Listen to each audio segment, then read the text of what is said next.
On Can We Talk 360, we strive to stimulate an authentic conversation on issues that affect all of us in an environment of tolerance. I am Eugene Pettis, attorney and community servant. There is strength in our differences and an abundance of possibilities when we stand together as one humanity. Welcome to our next motivational moment. Today we're going to talk about, can we keep the love flowing? If I was to ask you which month represents love, virtually everyone would say February. It's what we've been taught all of our lives. I remember clearly as a child making a special gift for my mom for Valentine's. I can still feel the pride that I felt in my craftsmanship. I remember one year I made a jewelry box. I got a cigar box from my dad and I placed pasta shells on it.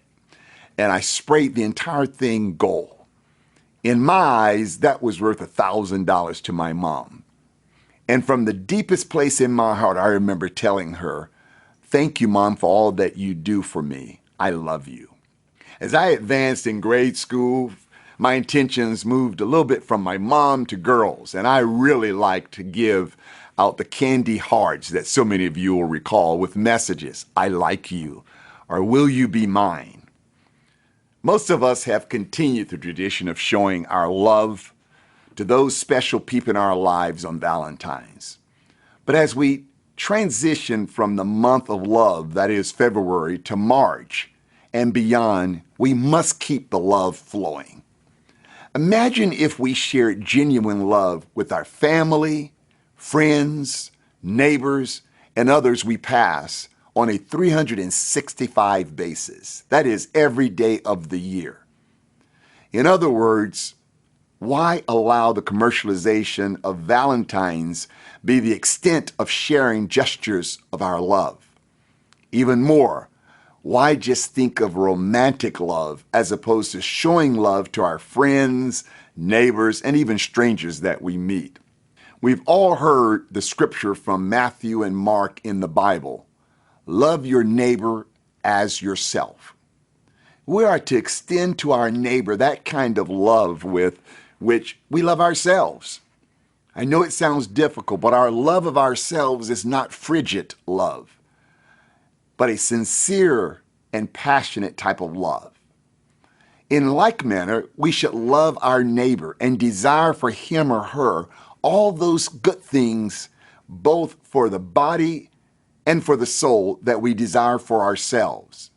That is what God Himself has taught us. There is a reason the word love is in the Bible, in the English Standard Version, 684 times. Imagine if we shared our love, which includes empathy for others, letting people know we see them and can show appreciation through love and kindness in words and deeds. I saw a sign the other day that said, when Jesus said, "Love your neighbor," He knew your neighbor would act, look, believe, and love differently than you.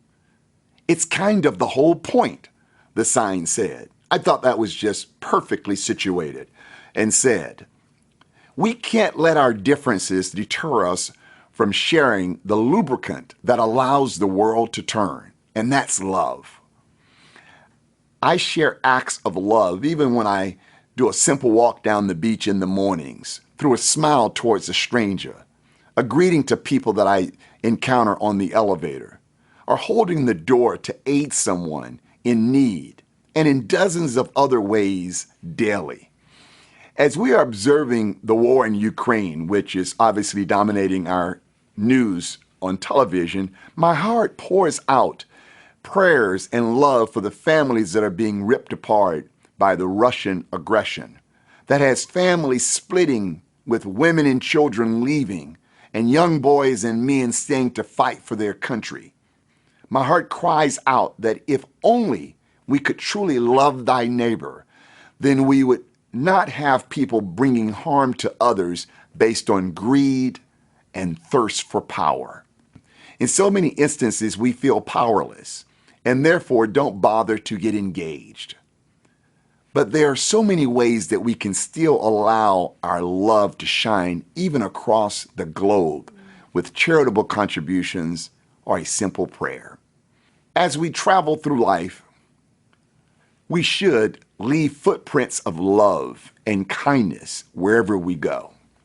I remember the Beatles song, All We Need Is Love, all the way to Marvin Gaye's song, What's Going On, where Marvin Gaye said, we've got to find a way to bring love in here today. Both of those songs still ring true in what we need in our society. So I challenge you, as I challenge myself, to share love universally every day we are blessed to walk on this earth. Treat people as we desire for ourselves. I heard a song the other day by Keb Mo, an awesome guitarist, that had this verse: I feel just like you, I cried just like you, and I heal just like you. Under our skin, we're all the same. So I leave with you today. Let's try to keep the love from February flowing throughout the course of this entire year. Thank you so much for joining me on this motivational moment.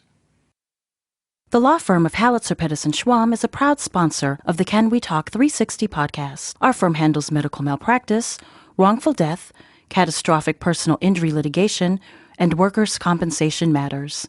We pride ourselves in being advocates for justice on behalf of those who have been seriously injured. For decades, we've taken the lead in making your case our priority. It's who we are. It's who we'll always be. Halitzer, Pedersen Schwam. Serious injuries, proven results. Thank you for listening to today's episode of Can We Talk 360. I sincerely hope that you were inspired to seize this moment in time and take real action towards change. Be sure to tune in every month for more fascinating discussions and motivational food for the soul. Please share with your friends, family, and colleagues.